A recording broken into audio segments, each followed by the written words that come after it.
பிஜேபியை நம்பியவர்கள் யாரும் நல்லா வாழ்ந்ததா சரித்திரம் இல்லை, நட்டாற்றில் விடப்பட்டதான் சரித்திரம். பிஜேபியை நம்பி போனார் திரு ஓபிஎஸ் அவர்கள் இன்னைக்கு நடுத்தருவில் நிற்கிறார். பிஜேபியை நம்பி போனார் திரு டிடிவி தினகரன் அவர்கள், அவரும் நடுத்தருவில் நிற்கிறார். பிஜேபியை நம்பி தன் ஐபிஎஸ் வேலையை ரிசைன் பண்ணிட்டு இங்க மாநில தலைவராக ஒருத்தர் வந்தாரு, அவரும் நடுத்தருவில் நிற்கிறார். இப்ப பிஜேபியை நம்பி திரு எடப்பாடி பழனிசாமி அவர்கள் போயிருக்கார், அவரும் நடுத்தருவில் இருப்பார். ஒரே ஒரு போட்டோ வச்சுக்கிட்டு 15 வருஷம் ஒருத்தர் ஏமாத்திட்டு இருந்தார். ஒரே ஒரு போட்டோஷாப் பண்ண போட்டோ, பிரபாகரன் எடுத்த போட்டோன்னு சொல்லிட்டு சீமான் 15 வருஷம் ஏமாத்திருக்க. ஒரே ஒரு போட்டோ இதை நம்பியிருக்காங்க. நம்மால் நம்பி 15 வருஷம் 8% ஓட்ட போட்டிருக்கான் பாருங்க. அங்கதான் பிரச்சனை. அப்ப எதை சொன்னாலும் நம்பக்கூடிய சில பேர் இருக்கான். 20 லட்சம் பேர் மதுரையில் கூடுவார்கள். 20 லட்சம் பேர் இந்துக்கள் கூடுவார்கள். சித்திரை திருவிழாவிற்கு அழகில் ஆற்றில் இறங்கக்கூடிய நிகழ்ச்சி. போலீஸ் ஒரு போலீஸ் இருக்காது, அவங்க வார்டில் போலீஸும் சேர்ந்து இருப்பாங்க. அங்கங்க இருக்கக்கூடிய முஸ்லீம் சமுதாய நண்பர்கள் தண்ணி பீச்சடிப்பாங்க, நீராகாரம் கொடுப்பாங்க, பானம் கொடுப்பாங்க. அத்தனை நடக்கும். எந்த பிரச்சனையுமே நடக்காது, எதுவுமே இல்லை. ஆனா இந்த பிள்ளையார் சிலையை தூக்கிட்டு வருது 1 லட்சம் கொடுத்து கூட்டு வந்து அவன் பண்ற அட்டகாசம் இருக்கு, அங்கதான் பிரச்சனையே வருது. உண்மையான அதிமுகவை தோற்றுவித்தவர் எம்ஜிஆர், அதை வளர்த்தெடுத்தவர் ஜெயலலிதா அவர்கள். 2 பேருமே திராவிட சித்தாந்தத்தை முன்னெடுத்தவர்கள். இன்றைக்கு அதை குத்தகைக்கு எடுத்தவர், லீஸுக்கு எடுத்தவர் எடப்பாடி பழனிசாமி அவர். இப்ப குத்தகைக்கு எடுத்தவர் இப்ப சப்லீஸுக்கு விட்டார். திராவிட கட்சிகளே அழிப்பேன் என்று சொன்ன ஒரு கட்சி, யாரோடெல்லாம் அந்த பிஜேபி என்ற கட்சி சேருகிறதோ, வாலி மாதிரி அந்த கட்சி யார்கிட்ட எல்லாம் முன்னால நிக்குதோ அவங்களுடைய ஒட்டுமொத்த பலத்தை உருவிடுவான். பலவீனத்தை நம்மகிட்ட கொடுத்துட்டு சோழியை முடிச்சுட்டு போயிட்டு இருப்பான். ஒரு 3 ஆண்டு காலம் தேர்ந்தெடுக்கப்பட்ட தமிழகத்தின் ஆட்சியை நடத்தவே விடாமல் செய்தார் ஒரு RSS ரவி என்பவர், RN ரவி என்பவர். 3 ஆண்டு காலம் 2020 பாஸ் பண்ண சட்ட மசோதாவில் இருந்து இப்போ வரைக்கும் பண்ண மசோதாக்களை ஆரம்பமே பண்ணக்கூடாது. நம்ம முதலமைச்சர் ரொம்ப ரொம்ப பொறுமைசாலி. எனக்கு கூட சில நேரம் என்ன இவ்வளவு பொறுமைசாலியா இருக்காரு. பொறுமைசாலியாக இருந்து சுப்ரீம் கோர்ட்ல வாதாடி கூப்பிட்டு தலையில ஒரே கொட்டு நச்சுன்னு கொட்ட பிறகு சட்ட விரோதம், நீ செய்தது சட்ட விரோதம், நீ கையெழுத்து போடல, நாங்க அதை பாஸ் பண்றோம் சொல்லி பாஸ் பண்ண பிறகும் இன்னமும் ஒருத்தர் கவர்னர் மாளிகையில இருக்காரு அப்படின்னா இதுக்கு மேல ஒரு தடித்த தோல் யாருக்காவது இருக்காரு? தமிழகத்தில் யார் மூலமாக சவாரி செய்ய முடியும் என்பதை முடிவெடுத்து இந்த தமிழகத்தில் அதிமுகவை தான் நாம் அழிக்க வேண்டிய முதல் கட்சி, அதிமுக அழித்தால் தான் 2வது திமுகவை அழிக்க முடியும் என்ற எண்ணத்தோடு அவர்கள் உள்ளே நுழைந்திருக்கிறார் என்பது எடப்பாடி அவர்களுக்கும் தெரியும். அவருக்கு தெரியாமலாம் ஒண்ணும் கிடையாது. வேற வழியே இல்லாம ஏதோ ஒன்றுல மாட்டிக்கிட்டு முடிச்சது மாதிரி தான் உட்கார்ந்து இருந்தார். கரெக்ட் தானே? அப்ப பிரச்சனை என்னன்னா, ஒட்டுமொத்த அனைத்து இந்திய அண்ணா திராவிட முன்னேற்ற கழகத்தினுடைய தொண்டர்கள் இன்றைக்கு அடமானம் வைக்கப்பட்டிருக்கிறார்கள். அரசியல்னா மக்களுக்கு நல்லது செய்வதாக தான் இருக்கணும். ஆனால் அரசியலே சிக்கலாயிருச்சு அப்படின்னா அங்கதான் பிரச்சனையே ஆரம்பம். அந்த சிக்கலுக்கு காரணமானவர்களுக்கு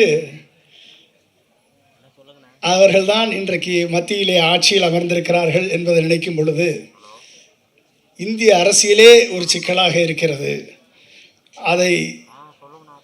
அந்த பிரச்சனைகளை எப்படி, அதற்கு என்ன தீர்வை கொண்டு வருவது என்பதுதான் இன்றைய கருத்தரங்கத்தினுடைய பொது தலைப்பு. ஒரு நாடு வளமான நாடாக மாற வேண்டும் என்று சொன்னால், ஒரு வளர்ச்சியடைந்த நாடாக மாற வேண்டும் என்று சொன்னால், ஒரு அறிவார்ந்த வல்லரசு இந்தியாவாக மாற வேண்டும் என்று சொன்னால், அந்த நாட்டை ஆளக்கூடியவர்கள் நேர்மையானவர்களாக, மக்கள் அன்பை பெற்றவர்களாக, மக்களின் இதய சுத்தியை அறிந்தவர்களாக, மக்களது உணர்வுகளுக்கு மதிப்பு கொடுப்பவர்களாக இருக்க வேண்டும். அது இல்லை என்பதுதான் சிக்கல். அங்கே தான் சிக்கலே ஆரம்பமாகிறது. அந்த சிக்கலுக்கு என்ன தீர்வு என்று சொன்னால் அதுக்கு தான் இத்தனை பேர் கூடியிருக்கீங்க. அப்படிப்பட்ட ஒரு சிக்கலை இந்திய தேசம் கடந்த 10 ஆண்டுகளில் சந்தித்திருக்கிறது. வளர்ச்சி நாயகன் என்று சொல்லி வந்த பிரதமர் இன்றைக்கு இந்தியாவின் வளர்ச்சிக்கு தடைக்கல்லாக மாறிவிட்டார் என்ற நிலைதான் இன்றைய சிக்கலுக்கு அடிப்படை காரணம். அப்படிப்பட்ட ஒரு நிலை ஏற்பட வேண்டும் என்று யாரும் எதிர்பார்த்திருக்க முடியாது. ஆனால் அந்த சிக்கல் ஏற்பட்டிருக்கிறது. அந்த சிக்கலுக்கு தீர்வுகளை சொல்வது இந்தியாவின் கடைக்கோடியில் இருக்கக்கூடிய தமிழகம்தான். தமிழகத்திலிருந்து தான் உரிமை குரல் பாராளுமன்றத்தில் ஒலிக்கிறது. தமிழகத்தில் இருந்துதான் உரிமை குரல் பாராளுமன்றத்தில் மட்டுமல்ல இந்தியா முழுமைக்கும் ஒலிக்கிறது. அதற்கு காரணம் நீங்கள் தேர்ந்தெடுத்து அனுப்பிய 40 எம்பிக்கள். முதல்வர் மு.க. ஸ்டாலின் என்று சொன்னால் பிரதமருக்கு தூக்கமே வரமாட்டேங்கிறது. அதுதான் இங்கே பிரச்சனையே. திமுகவை ஒழிக்க வேண்டும், திமுகவை ஒழிக்க வேண்டும், திமுகவை அழிக்க வேண்டும், இதுதான் அவங்களுடைய முழக்கமாக இருக்குது. இந்தியாவை வாழ வைக்க வேண்டும் என்று அவங்க முழங்கலை, இந்தியாவை வளப்படுத்த வேண்டும் என்று முழங்கலை, இந்தியாவை அறிவார்ந்த வல்லரசு இந்தியாவாக உருவாக்குவேன் என்று முழங்கலை, இந்தியாவில் இருக்கக்கூடிய இளைஞர்களுக்கு மதிப்பு கூட்டப்பட்ட வேலைவாய்ப்பை உருவாக்கி தருவேன் என்று முழங்கலை, இந்தியாவில் இருக்கக்கூடிய அனைத்து மக்களையும் ஒரு வளமான நிலைமைக்கு உயர்த்துவேன் என்று முழங்கலை. ஆனால் அழிக்க வேண்டும் என்பதில் குறியாக இருக்கிறார்கள். அங்கே தான் கெட்டவர்களெல்லாம் ஒன்று சேரும் பொழுது நல்லவர்கள் ஒன்று சேர வேண்டுமா இல்லையா? அங்கே தான் அப்போ நல்லவர்கள் ஒன்று சேர வேண்டிய நிலை இன்றைக்கு அத்தியாவசிய தேவையாக இருக்கிறது. அதற்குத்தான் ஜனநாயக மீட்பு இயக்கம். அப்போ கற்றறிந்தவர்கள், படித்தவர்கள், நல்லவர்கள் ஒன்று சேர்ந்து மக்கள் மத்தியிலே ஒரு விழிப்புணர்ச்சியை ஏற்படுத்த வேண்டும் என்பதற்காக தோற்றுவிக்கப்பட்டது தான் இந்திய ஜனநாயக மீட்பு இயக்கம். அதை தோற்றுவித்தவர் ப்ரொஃபஸர் கருணானந்தன் சார் அவர்களும் இங்கே மேடையில் விற்றிருக்கக்கூடியவர்களும். இந்த இயக்கத்தின் மூலமாக ஒரு விழிப்புணர்ச்சி ஏற்படுத்த வேண்டும் என்று நாங்கள் கொடுத்த குரல் யாருக்கு கேட்டதோ இல்லையோ, திரு மாண்புமிகு அமைச்சர் அவர்களுக்கு கேட்டிருக்கிறது. அதன் விளைவாகத்தான் இன்றைக்கு உங்களை நாங்கள் சந்தித்து உங்கள் மூலமாக எங்களது குரல் ஒலிப்பதற்கு அவர் ஏற்பாடு செய்திருக்கார். அவருக்கு எனது மனமார்ந்த நன்றிகள் சார். வணக்கம். அதாவது ஒவ்வொரு நாடும், நான் அப்துல் கலாம் அவர்களோடு கிட்டத்தட்ட 40 நாடுகளுக்கு சென்று வந்திருக்கிறேன். ஒரு நாள் நானும் ஒரு ஐஎஃப்எஸ் ஆஃபீஸர், என் நண்பர் பாலமுருகன் பேர், அவரும் ஒரு கேஎஃப்சி கடைக்கு போனோம். கேஎஃப்சி சிக்கன் கடைக்கு. அங்கே போய் 2 பேரும் சிக்கன் ஆர்டர் பண்ணி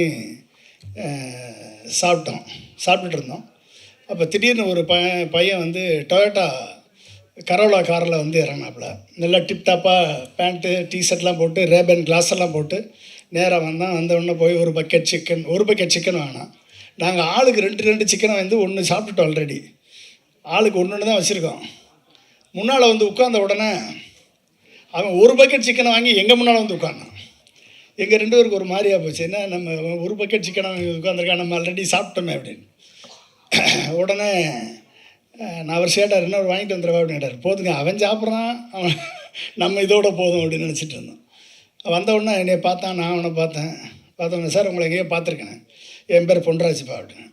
ஆமாம் சார், நீங்கள் அப்துல் கலாமோட இருந்தீங்க? ஆமாம் இருந்தேன் சார். என் பேர் Kandasamy, working for Wipro sir, TCS, நான் சாஃப்ட்வேர் ப்ராஜெக்ட் மேனேஜராக இருக்கேன் அப்படின்னா.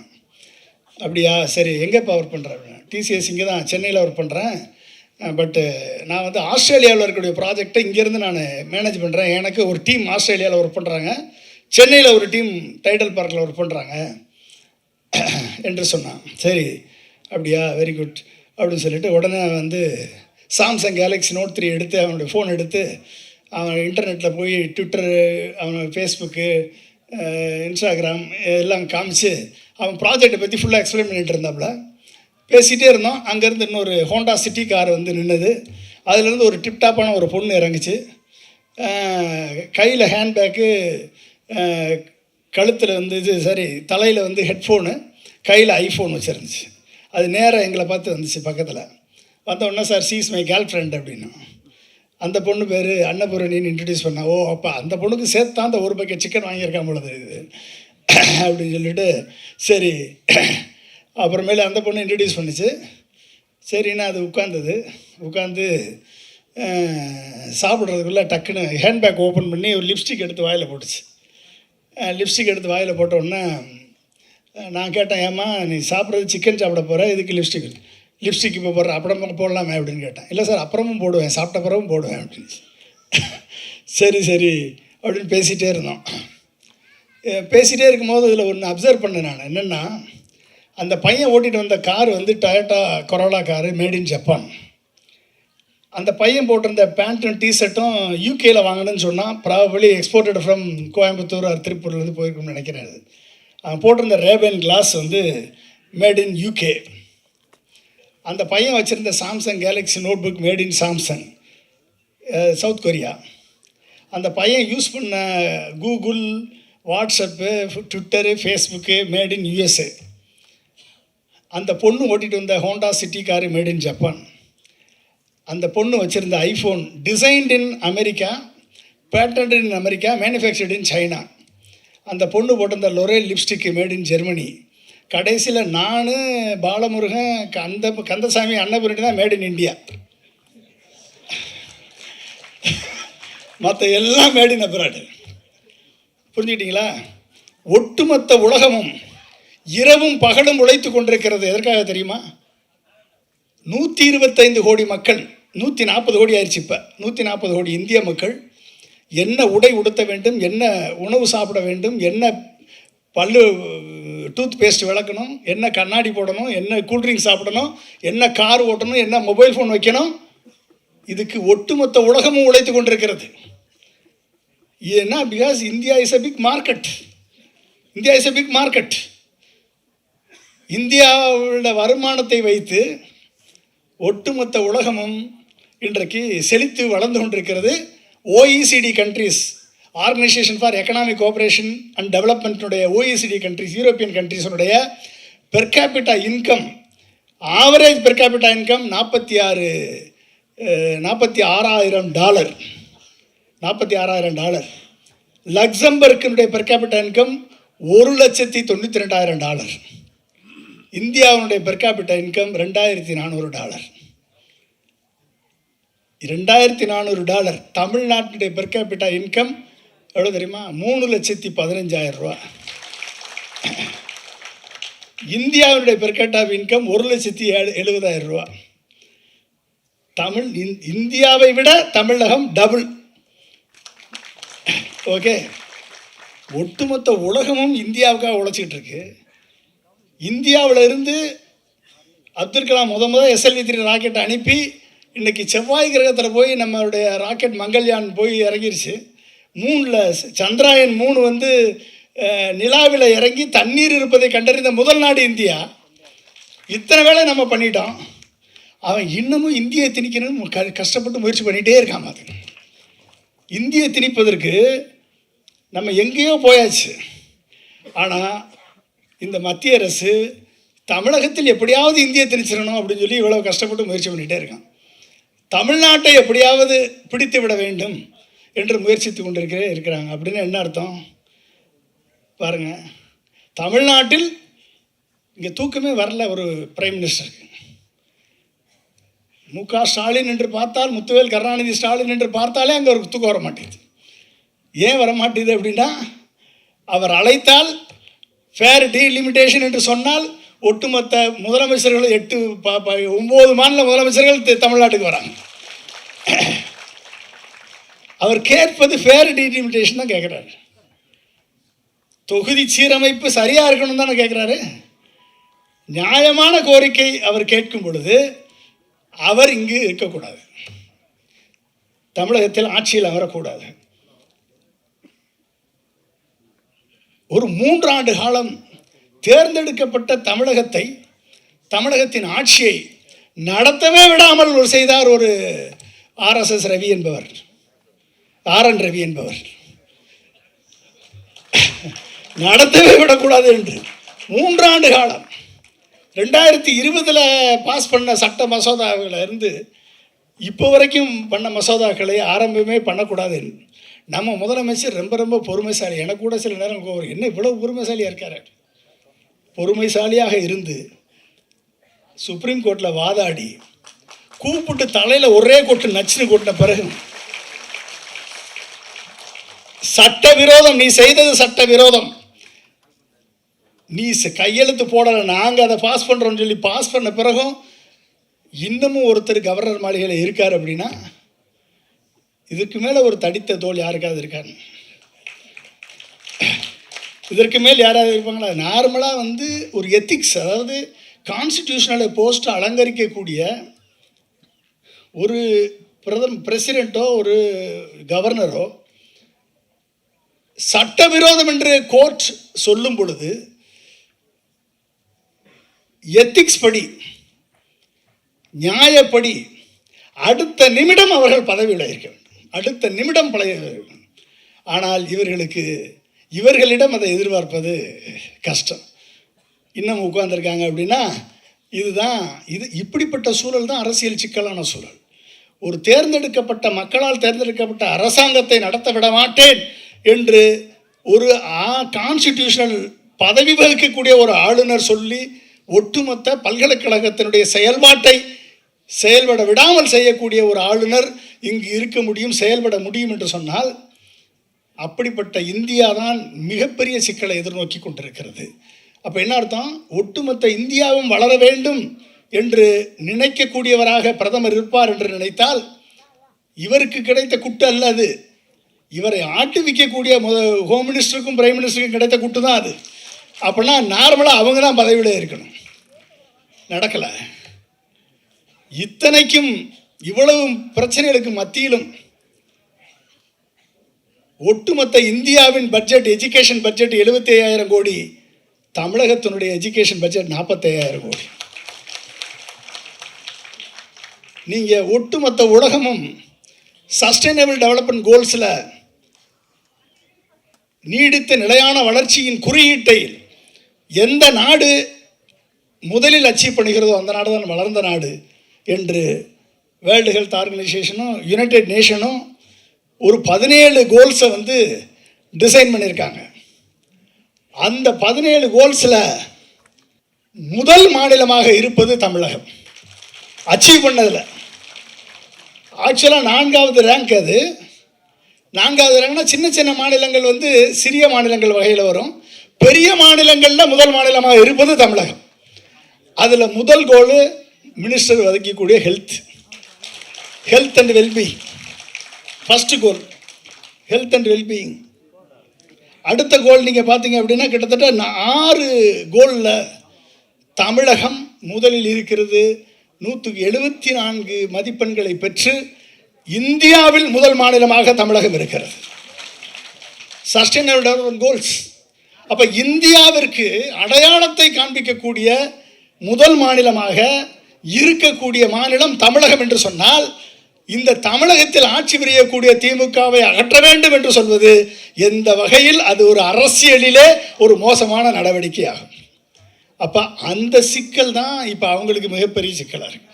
ஏனென்று சொன்னால் பாராளுமன்றத்தில் 3 மாநிலத்தின் குரல்கள் தான் ஒலிக்கிறது. ஒன்று தமிழகம், இன்னொன்று கேரளம், இன்னொன்று வெஸ்ட் பெங்கால். கேரளமும் வெஸ்ட் பெங்காலும் அப்பப்போ ஒலிக்கும். ஆனால் இங்கே 39 பேரில் எத்தனை பேர் எழுந்திரிச்சு பேசுகிறாங்கன்னா யாருக்குமே பதில் சொல்ல முடியல, ஒருத்தருக்கும் பதில் சொல்ல முடியல.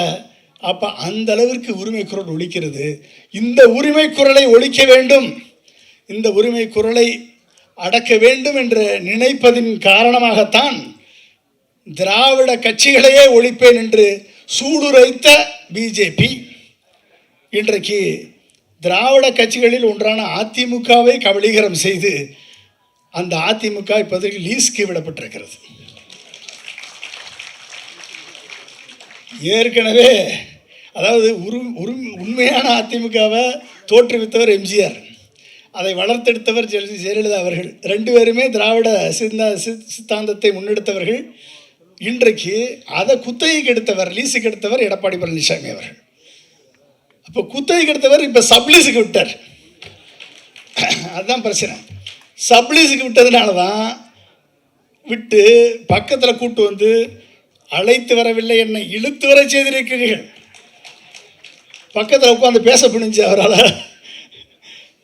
எப்படிப்பட்ட நிலைமை இருக்கு. ஒரு அண்ணா திராவிட முன்னேற்ற கழக தொண்டன் எந்த அளவிற்கு மனதை நோகடிக்கக்கூடிய செயல் அன்றைக்கு செய்யப்பட்டிருக்கிறது. திராவிட கட்சிகளே அழிப்பேன் என்று சொன்ன ஒரு கட்சி, யாரோடெல்லாம் அந்த பிஜேபி என்ற கட்சி சேருகிறதோ, வாலி மாதிரி அந்த கட்சி யார்கிட்டெல்லாம் முன்னால் நிற்கிதோ அவங்களுடைய ஒட்டுமொத்த பலத்தையும் உருவிடுவான். பலவீனத்தை நம்மகிட்ட கொடுத்துட்டு சோழியை முடிச்சுட்டு போயிட்டே இருப்பான். இது நடந்தது யாருக்கு? சிவசேனாவுக்கு நடந்திருக்கு, இது நடந்தது நிதிஷ்குமாருக்கு நடந்திருக்கு, இது நடந்தது அஜித் பவாருக்கு நடந்திருக்கு, சரத்பவாருக்கு நடந்திருக்கு, இது நடந்தது அகாலிதளுக்கு நடந்திருக்கு, இப்போ நடக்கிறது எடப்பாடிக்கு நடக்குது. அப்போ பிரச்சனை என்னென்னா, தமிழகத்தில் யார் மூலமாக சவாரி செய்ய முடியும் என்பதை முடிவெடுத்து இந்த தமிழகத்தில் அதிமுகவை தான் நாம் அழிக்க வேண்டிய முதல் கட்சி, அதிமுக அழித்தால்தான் ரெண்டாவது திமுகவை அழிக்க முடியும் என்ற எண்ணத்தோடு அவர்கள் உள்ளே நுழைந்திருக்கிறார்கள் என்பது எடப்பாடி அவர்களுக்கும் தெரியும். அவருக்கு தெரியாமலாம் ஒன்றும் கிடையாது, வேறு வழியே இல்லாமல் ஏதோ ஒன்றில் மாட்டிக்கிட்டு முடிச்சது மாதிரி தான் உட்காந்துருந்தார். கரெக்டு தானே? அப்போ பிரச்சனை என்னென்னா, ஒட்டுமொத்த அனைத்து இந்திய அண்ணா திராவிட முன்னேற்ற கழகத்தினுடைய தொண்டர்கள் இன்றைக்கு அடமானம் வைக்கப்பட்டிருக்கிறார்கள். தன்னை அழிப்பதற்கு ஒரு கட்சியை அடமானம் வைக்க முடியுமா? யாராவது அடமானம் வைக்க முடியுமா? உனக்கு பிரச்சனை அப்படின்னா நீ எல்லாம் சம்பாரிச்சிட்ட, சொத்து சேர்த்துட்ட, எல்லாம் பண்ணிட்ட, அதனால தான் இன்றைக்கி பிரச்சனையே. அப்போ நீ பேசாமல் ஒதுங்கிக்கணும், அடுத்த தலைமுறைக்கு வழிவிடணும். இரண்டாம் தலைமுறைக்கு வழிவிட்டிருந்தா அதிமுக காக்கப்பட்டிருக்கு. அது நடக்கலை. அப்போ பிரச்சனை ஒட்டுமொத்த உலகமும் இந்தியாவை ஒரு மார்க்கெட்டாக பார்க்கிறது. பிஜேபி தமிழகத்தை தனது எதிரியாக பார்க்கிறது. தமிழகம்தான் அவர்களுக்கு எதிரி. அப்போ அந்த தமிழகத்திலே நீட்டை கொண்டு வந்து மருத்துவ கனவை நாசமாக்குகிறார்கள். நியூ எஜுகேஷன் பாலிசியை கொண்டு வந்து தமிழகத்தினுடைய கல்வியை சமஸ்கிருத கல்வியாக மாற்ற பார்க்கிறார்கள். நாங்கள் விவாதித்து கொண்டிருக்கும் போது அவர் சொன்னார், நம்ம ஃப்ரெண்டு, ஒவ்வொரு பள்ளி புத்தகங்கள் இவர்கள் கைகளுக்கு சென்றால் ஒட்டுமொத்த வரலாறும் திருத்தி எழுதப்படும். அதுதான் அவர்களது கனவு, அதுதான் அவர்களது லட்சியம். அதை தடுப்பது ஒரே ஒரு மாநிலம் என்று சொன்னால் அது தமிழகம்தான். அங்கே தான் பிரச்சனை நடக்குது. அப்படிப்பட்ட ஒரு செயலை செய்யக்கூடாது. எங்களுக்கென்று தனித்துவ உரிமை இருக்கிறது என்று கல்வியிலும் மருத்துவத்திலும் அனைத்து துறைகளிலும் தமிழகம் முன்னே வருவது இந்த தமிழகத்தை பார்த்து அவர்களுக்கு மிகப்பெரிய ஒரு சவாலாக தெரிகிறது. இங்கு எடப்பாடி பழனிசாமி அவர்கள் கையெழுத்து போட்டு விட்டார் என்றால் பிரைம் மினிஸ்டர் ட்வீட் பண்ணுறார். அப்போ எந்த அளவுக்கு க்ளோஸ் அப்சர்வ் பண்ணிட்டு உட்காந்துருக்காங்கன்னு பாருங்கள். எந்த அளவுக்கு க்ளோஸ் அப்சர்வ் பண்ணிட்டு உட்காந்துருக்காங்க பாருங்கள். அப்போ பிரச்சனை என்னென்னா, 1008 பிரச்சனைகள் இருக்கும். ஒரு ஆட்சி என்று சொன்னால் அந்த ஆட்சியில் நல்லதும் நடக்கும், கெட்டதும் நடக்கும், பிரச்சனைகள் இருக்கும், எல்லாமே இருக்கும். ஆனால் ஒட்டுமொத்தமாக அந்த ஆட்சியின் காரணமாக, அந்த ஆட்சியின் பலனாக அந்த ஆட்சி ஒரு அமைதியான ஆட்சியாக இருக்கிறதா? அந்த ஆட்சி அனைவருக்குமான ஆட்சியாக இருக்கிறதா? அந்த ஆட்சியின் விளைவாக அந்த பொருளாதாரம் வளர்ந்து இருக்கிறதா? இன்றைக்கு தமிழகம் இதுவரை காணாத வளர்ச்சியாக 9.69% எக்கனாமிக் டெவலப்மெண்ட் தமிழகம் அச்சீவ் பண்ணியிருக்கு. தமிழகத்தின் கண்டிப்பாக இந்த வளர்ச்சியை இன்னும் ஒரு 5% கூட்டினால் கண்டிப்பாக $1 trillion கனவு, முதல்வரது கனவு நனவாகும். அதை செய்யக்கூடிய வல்லமை பெற்றவர் தான் தமிழகத்தினுடைய முதல்வர் அவர்கள். கண்டிப்பாக நடக்கும். அதை செய்ய விடக்கூடாது என்பதுதான் இவர்களது அரசியல் பிரச்சனை. அப்போ ஒரு பிரதமராக இருப்பவர் அனைத்து மாநிலங்களும் ஒரு சேர வளர வேண்டும், அனைத்து மாநிலங்களும் தன் தகுதியை வளர்த்து கொள்ள வேண்டும். கல்வியிலும் மருத்துவத்திலும் ஹியூமன் டெவலப்மெண்ட் இண்டெக்ஸிலும் அனைத்து துறைகளிலையும் அந்தந்த மக்களை வளர்ச்சியடைய வைக்கக்கூடிய பொறுப்பு அந்த மாநிலத்தை ஆட்சி செய்யக்கூடிய அரசியல் கட்சிகளுக்கு உண்டு. அந்த மாநிலத்தை ஆட்சி செய்யக்கூடிய முதல்வர்களுக்கு உண்டு. அந்த முதல்வர்களுக்கு ஆட்சி செய்யக்கூடிய அதிகாரத்தை வழங்குவதற்குத்தான் இந்தியாவை ஒன்றியம், யூனியன் ஆஃப் ஸ்டேட்ஸ் என்று சொல்லியிருக்கிறார்கள். அது ஒன்றியம்னு சொன்னாலே இவங்களுக்கு வலிக்குது. நீ சட்ட புத்தகத்தில் கான்ஸ்டியூஷனில் இருக்கிறது தானே ஒன்றியம்னு சொல்கிறாங்க. அப்போ உண்மையாக சொன்னாலே அவர்களுக்கு வலிக்கிறது. அந்த ஒன்றியம் அனைத்து மாநிலங்களும் இணைந்தது தான் இந்திய ஒன்றியம். அப்போ ஒவ்வொரு மாநிலங்களும் போட்டி போட்டு வளர்ந்தால்தான் இந்தியா வளர வேண்டும் என்ற நினைப்பு கூட இல்லாமல் ஒவ்வொரு மாநிலத்தையும் வளரக்கூடிய மாநிலத்தை ஒழிக்க வேண்டும் என்ற எண்ணத்தோடு ஒரு அரசு செயல்படுகிறது. அதை எதிர்த்து போராட வேண்டிய நிலைக்கு தமிழகம் தள்ளப்பட்டிருக்கிறது. இதான் இன்றைக்கி இருக்கக்கூடிய பிரச்சனை. இதனுடைய சித்தாந்த பிரச்சனைகளை கண்டிப்பாக ப்ரொஃபஸர் பேசுவார். என்ன சித்தாந்தம், அந்த சித்தாந்தத்தின் விளைவாகத்தான் இது நடக்கிறது என்பதை பற்றி அவர் பேசுவார். நான் சிம்பிளாக அரசியல் தான் பேச வந்தேன். ஏன்னா அரசியல் சிக்கலை அரசியல் தானே பேச முடியும், அந்த அரசியல். அப்போ இந்த அரசியல், இப்படிப்பட்ட அரசியல் இந்த நாட்டுக்கு எப்படி தேவையா, எப்படிப்பட்ட அரசியல் வேண்டும்? அப்போ என்ன பிரச்சனை அப்படின்னா, ஒரு உரிமை குரல் எழுகிறது, ஒரு அநியாயம் நடக்கிறது, ஒரு உரிமை குரல் எழுகிறது, அது இந்தியா முழுக்க ஒலிக்கிறது. பல்வேறு மாநிலங்களிலிருந்து நமது உரிமை குரலுக்கு ஆதரவு பெருகுகிறது. ஆனால் இந்த உரிமை குரலை ஒழிக்க வேண்டும் என்று நமது மாநிலத்துக்குள்ளே இருந்து 4 கட்சியாக இருந்துக்கிட்டு அங்கே திமுகவை ஒழிப்பேன் என்று 4 பேர் கத்திட்டு இருக்காங்க. அப்போ என்ன அர்த்தம்? இந்த உரிமை குரலை ஒழிக்க வேண்டும் என்று சொன்னால் நம்ம வீட்டுக்குள்ளேயே இருந்து இந்த உரிமை குரலுக்கு எதிராக செயல்படக்கூடியவர்கள் யார் என்பதை நாம் புரிந்து கொள்ள வேண்டும். அண்ணா திராவிட முன்னேற்ற கழகம் இன்றைக்கு அடமானம் வைக்கப்பட்டு விட்டது. ஒன்று. இதற்கு அடுத்து பிஜேபி தமிழகத்தின், அதாவது நல்லா பிஜேபியை நம்பியவர்கள் யாரும் நல்லா வாழ்ந்ததா சரித்திரம் இல்லை. நட்டாற்றில் விடப்பட்டதான் சரித்திரம். பிஜேபியை நம்பி போனார் திரு ஓபிஎஸ் அவர்கள் இன்னைக்கு நடுத்தருவில் நிற்கிறார். பிஜேபியை நம்பி போனார் திரு டிடிவி தினகரன் அவர்கள், அவரும் நடுத்தருவில் நிற்கிறார். பிஜேபியை நம்பி தன் ஐபிஎஸ் வேலையை ரிசைன் பண்ணிட்டு இங்கே மாநில தலைவராக ஒருத்தர் வந்தார், அவரும் நடுத்தருவில் நிற்கிறார். புரிஞ்சுட்டிங்களா? இப்போ பிஜேபியை நம்பி திரு எடப்பாடி பழனிசாமி அவர்கள் போயிருக்கார், அவரும் நடுத்தருவில் இருப்பார். ஓகே, இதுதான் பிஜேபி இதனுடைய வரலாறு. இந்த வரலாறை அண்ணா திராவிட முன்னேற்ற கழகத்தினுடைய தொண்டர்களும் 2ஆம் மட்ட தலைவர்களும் உணர்ந்தால் கண்டிப்பாக அவர்களுக்கு மறுவாழ்வு உண்டு. உணரவில்லை என்று சொன்னால் 2026 அவர்கள் உணரும் போது அவர்கள் கையில் கட்சி இருக்காது. இதுதான் இன்றைக்கி பிரச்சனை. சரி, விட்டுருவோம், இதுக்கு மேலே வேணாம். அடுத்து வேறு என்ன கட்சி இருக்குது? அடுத்து பார்த்திங்கன்னா ஒரு நடிகர் திரு விஜய் அவர்கள் கட்சி ஆரம்பிச்சிருக்கார். ஓகே, அவருக்கு 1 கோடி உறுப்பினர்கள் மெம்பராக சேர்ந்திருக்கதா சொன்னாங்க. 1 கோடி பேர். கிட்டத்தட்ட அவரது குரல் திமுகவை மட்டும்தான் எதிர்க்கிறது. அண்ணா திராவிட முன்னேற்ற கழகத்தை எதிர்க்கவில்லை, பிஜேபியை எதிர்க்கவில்லை. நேற்று கூட்டணி அமைந்தது அதிமுகவுக்கும் பிஜேபிக்கும். ஆனால் அவர் சொல்கிறார் திமுகவுக்கும் பிஜேபிக்கும். யாரும் எழுதி கொடுக்குறவன் தப்பாக எழுதி கொடுத்துறான் போல தெரியுது. ஸோ பிரச்சனை என்னென்னா, எழுதி கொடுக்குறவங்க தான் பிரச்சனை. ஏன்னா அவருக்கு யாராவது எழுதி கொடுக்குறத பேசி பேசி பழகி கதை வசனம் ஸ்கிரிப்டை பார்த்து தான் பழக்கம். அப்போ எழுதி கொடுக்குறவன் தப்பாக எழுதி கொடுத்தா அவர் தப்பாக தானே பேசுவார். அப்போ அதுதான் பிரச்சனை அவருக்கு. ஸோ இங்கே ப்ராப்ளம் என்னென்னா, சுய சிந்தனை யாருக்கு இருக்கிறதோ எல்லாரும் எம்ஜிஆர் ஆக முடியுமா? எல்லாரும் எம்ஜிஆர் பொது உடைமை சிந்தனைகளையும் திராவிட கருத்துக்களையும் மண்ணிலே விதைத்து அவர் ஒரு சுயம்புவாக வளர்ந்து நின்றார். திராவிட சித்தாந்தங்களை கொள்கைகளை முன்னெடுத்து வளர்ந்து நின்றார். நானும் எம்ஜிஆர் ஆயிடுவேன், நான் சிஎம் ஆகிட்டேன்னு அவர் நினச்சிட்டார் கற்பனையில். அப்போ பிரச்சனை என்னென்னா, அவருக்கு மக்களை பார்ப்பது அவர்களுக்கு கடமை இல்லை.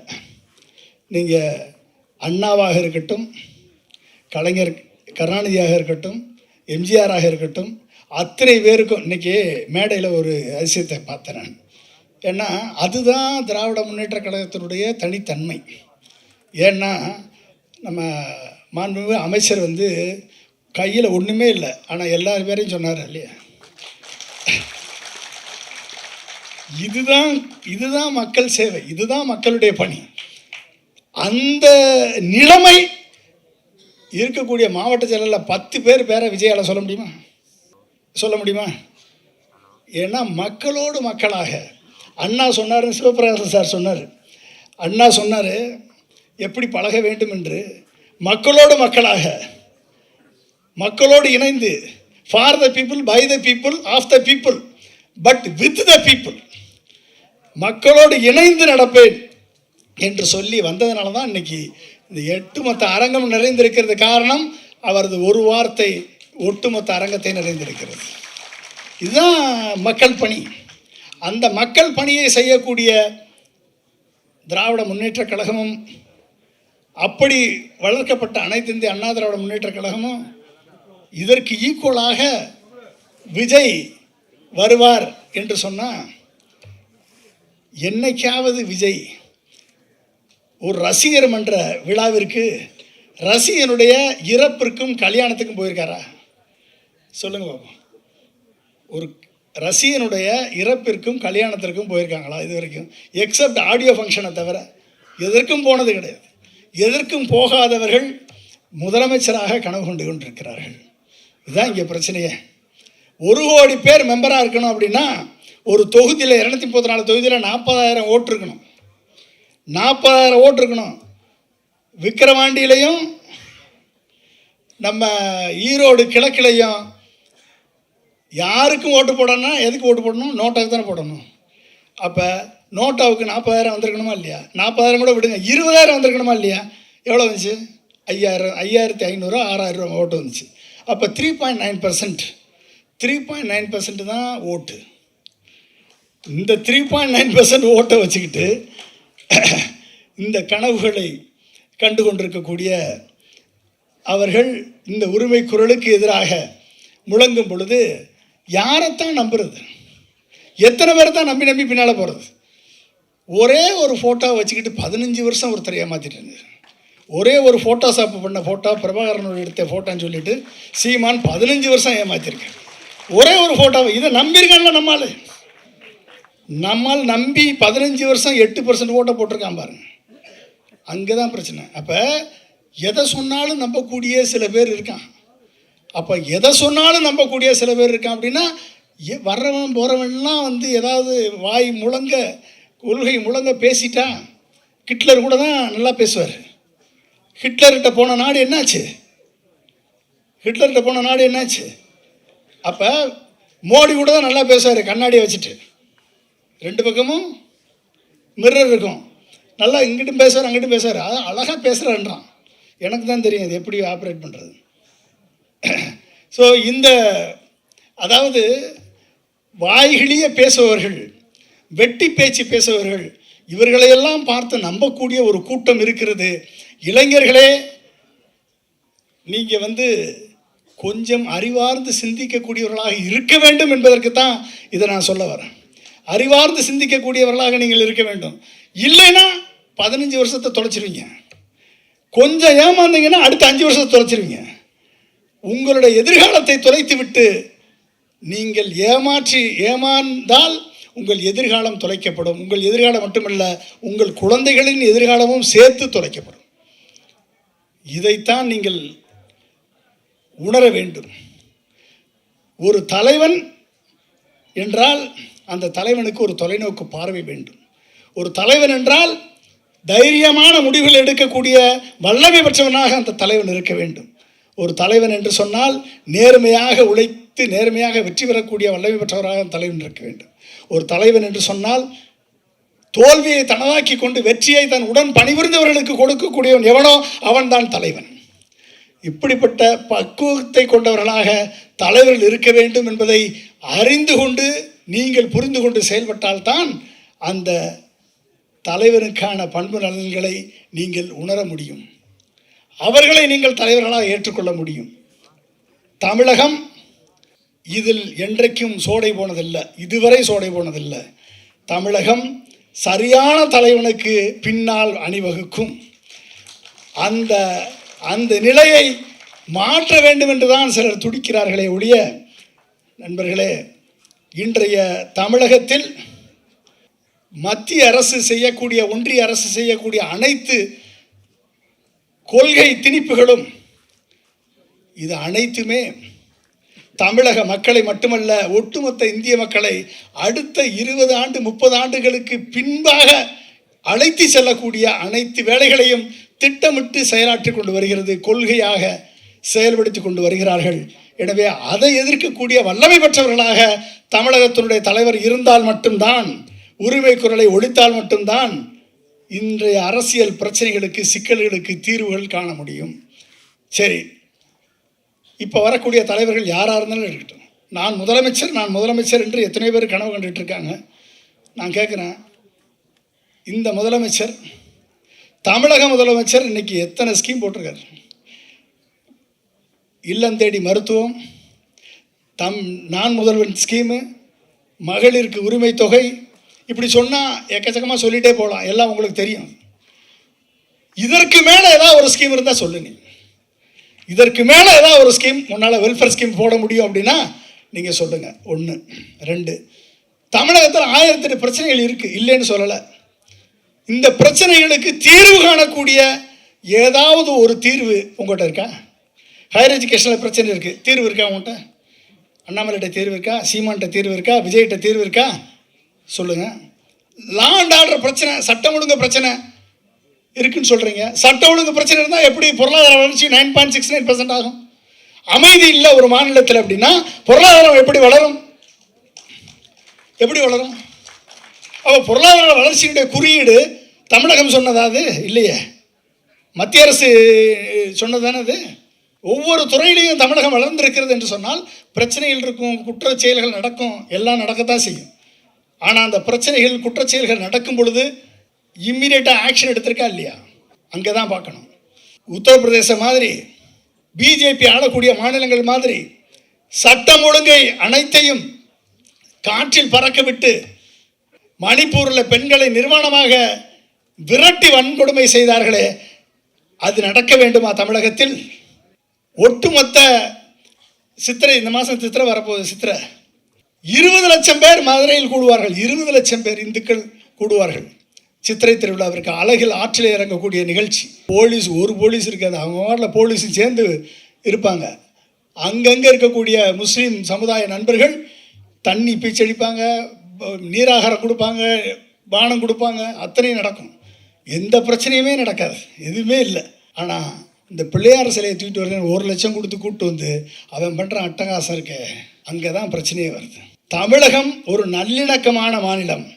நல்லிணக்கத்தை, அனைத்து மதங்களையும் நல்லிணக்கத்தோடு பார்க்கக்கூடிய மாநிலம்தான் தமிழகம். இதில் பிரச்சனை வர வேண்டும், இங்கு கலவரம் வெடிக்க வேண்டும், சட்ட ஒழுங்கு சீர்கிட வேண்டும் என்று நினைக்கக்கூடிய அரசியல் சிக்கலை உருவாக்க வேண்டும், அரசியல் ஸ்டேல்மேட்டை உருவாக்க வேண்டும் என்று திட்டம் போட்டு செயல்படக்கூடிய ஒரு கூட்டம் தமிழகத்தை பிடிக்க வேண்டும் என நினைக்கிறது. எனவே இதையெல்லாம் எதிர்த்து செயல்பட வேண்டிய தருணம் இன்றைய பொதுமக்களுக்கும் இளைஞர்களுக்கும் மாணவர்களுக்கும் இருக்கிறது என்பதை நாம் உணர வேண்டும். நண்பர்களே, இனத்தை கையில் எடுத்த நாடு அழிந்ததாகத்தான் வரலாறு. பேரினவாதத்தை, யூதர்களை ஒழிப்பேன் என்று முழங்கிய ஹிட்லர் முழங்கினான். 2ஆம் உலகப் போர் பிறந்தது, பெர்லின் சுவர் எழுந்தது, ஜெர்மனி அழிந்தது. பேரினவாத சிங்களவாதத்தை கையில் எடுத்தான், பௌத்த மதத்தை கையில் எடுத்தான், பேரினவாதத்தை சிங்களவாதத்தை கையில் எடுத்தான். 2.5 லட்சம் தமிழர்கள் அழித்து ஒழிக்கப்பட்டார்கள். சிங்களம், இலங்கை நடுத்தருவில் நின்றது. ராஜபக்சே விரட்டி அடிக்கப்பட்டார், மக்களால் புரட்சி வெடிச்சதா இல்லையா? ஆப்கானிஸ்தான், பாகிஸ்தான், மதத்தை கையில் எடுத்த நாடுகள் எதுவும் வாழ்ந்ததாக சரித்திரமில்லை. துபாய், குவைத், சவுதி அரேபியா அனைத்துமே மதத்தை கையில் எடுத்த நாடுகள் தான், மன்னராட்சி தான் அங்கே. ஆனால் அவன் அறிவை இறக்குமதி செய்தான், ஆயுளை ஏற்றுமதி செய்தான், அது சொர்க்க பூமியாக மாறி நிற்கிறது, அனைவருக்குமான இடமாக அது மாறி நிற்கிறது. ஆனால் மதத்தை அவர்கள் மசூதியில் வைத்தார்கள், அறிவை இறக்குமதி செய்தார்கள், ஆயுளை ஏற்றுமதி செய்தார்கள். இதே சிங்கப்பூர், தமிழர்களால் தான் இந்த சுதந்திரம் கிடைத்தது, தமிழர்கள் தான் இந்த சிங்கப்பூரை நிர்மாணித்தார்கள் என்று சொல்லி தமிழ் மொழிக்கு முக்கியத்துவம் கொடுத்து, தமிழுக்கும் சீன மொழிக்கும் மலைய மொழிக்கு முக்கியத்துவம் கொடுத்து அனைவருக்குமான வாழ்க்கை தரத்தை உயர்த்தி காட்டினார்கள் Singapore. Lee Kuan Yew. Singapore இன்றைக்கு வளர்ந்த நாடுகளில் ஒன்றான நாடு. எந்த நாடு மதத்தை கையில் எடுக்கிறதோ அந்த நாடு அழிவை சந்திக்கும் என்பது வரலாற்று உண்மை. இந்தியா அதனால்தான் secular state, a state, liberty, equality, fraternity என்ற 3 தத்துவத்தை மனதில் கொண்டு இந்தியாவினுடைய அரசியலமைப்பு சட்டம் வடிவமைக்கப்பட்டது. இந்த 3ஐயும் ஒழிக்க வேண்டும், செக்யூலர் கேரக்டரிஸ்டிக்ஸை ஒழிக்க வேண்டும் என்பதுதான் இவர்களது அரசியல் சிக்கல். இந்த சிக்கல்களை எல்லாம் நாம் தீர்க்க வேண்டும் என்று சொன்னால் அதற்கு அறிவார்ந்த சிந்தனை ஒன்றுதான், தேர்ந்தெடுத்த சிந்தனை ஒன்றுதான். இவர்களால் இந்த நாட்டுக்கு நன்மை உண்டா இல்லையா என்பதை சிந்தனை ஒன்றுதான், நமக்கல்ல. யாரை தேர்ந்தெடுக்கிறோமோ, யாருக்கு நாம் வாக்களிக்கிறோமோ அவர்களால் நமது எதிர்கால சந்ததிக்கு நல்வாழ்க்கை வாழ்வதற்கு ஒரு வழி கிடைக்குமா என்பதை வருங்கால சமுதாயம், வருங்கால சந்ததி சிந்திக்க வேண்டும், இளைஞர்கள் சிந்திக்க வேண்டும். படத்தில் நடித்தவர்கள், வீர வசனம் பேசுபவர்கள், அலங்கார சொற்களை உபயோகிப்பவர்கள், இவர்கள் அனைவரையும் பார்த்து ஏமாந்ததெல்லாம் போதும். நண்பர்களே, உனக்கென்று ஒரு சிந்தனை, உன் லட்சியத்திற்கென்று, உன் லட்சியத்தை, கனவை நனவாக்கக்கூடிய அரசு வேண்டும் என்பதை நீங்கள் நினைத்தால் ஒரு அமைதியான, ஒரு சுதந்திரமாக உழைக்கக்கூடிய வாய்ப்பை உருவாக்கக்கூடிய ஒரு அமைதியான ஒரு அரசை நாம் கட்டமைக்க வேண்டும். அந்த கட்டமைப்பு தான் அத்தனை பிரச்சனைகளுக்கும் தீர்வாக அமையும். எனவே நண்பர்களை, இருக்கக்கூடிய நேரத்தில் எத்தனையோ சிக்கல் இருக்குது. ஒவ்வொரு சிக்கலை இப்போ நீட்டை பற்றி பேசலாம், டீலிமிட்டேஷனை பற்றி பேசலாம், அனைத்து சிக்கலை பற்றி பேசலாம்.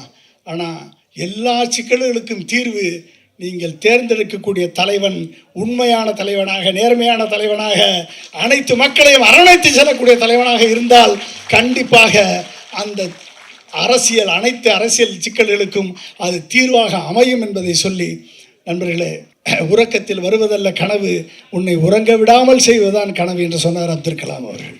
எனவே உங்கள் கனவு உறங்க விடக்கூடாது, ஏமாந்து விடாதீர்கள். நீங்கள் இந்த முறை ஏமாந்தால் அடுத்த 10 ஆண்டுகளுக்கு 20 ஆண்டுகளுக்கு தமிழகம் உத்தரப்பிரதேசம் மாதிரி மாறிடும், தமிழகம் ராஜஸ்தான் மாதிரி மாறிடும், ராஜஸ்தான் பாலைவனம் மாதிரி மாறிடும் என்பதை மனதிலே கொள்ளுங்கள். உங்களது செலெக்ஷன், இளைஞர்களே, கொஞ்சமாவது அரசியல் விழிப்புணர்ச்சியோடு அரசியலை சீர்தூக்கி பார்த்து, நாம் தேர்ந்தெடுக்கக்கூடிய தலைவன் சரியான தலைவனா, நாம் தேர்ந்தெடுக்கக்கூடிய இயக்கம் சரியான இயக்கமா என்பதை உணர்ந்து, எந்த இயக்கம் மக்களுக்காக பாடுபடுகிறதோ, எந்த இயக்கம் மக்களின் குரலாக ஒலிக்கிறதோ, எந்த இயக்கம் உங்கள் உரிமைகளுக்காக போராடுகிறதோ, அந்த இயக்கத்தின் பின்னால் நில்லுங்கள். கண்டிப்பாக உங்களது எதிர்கால சந்ததி வாழும்.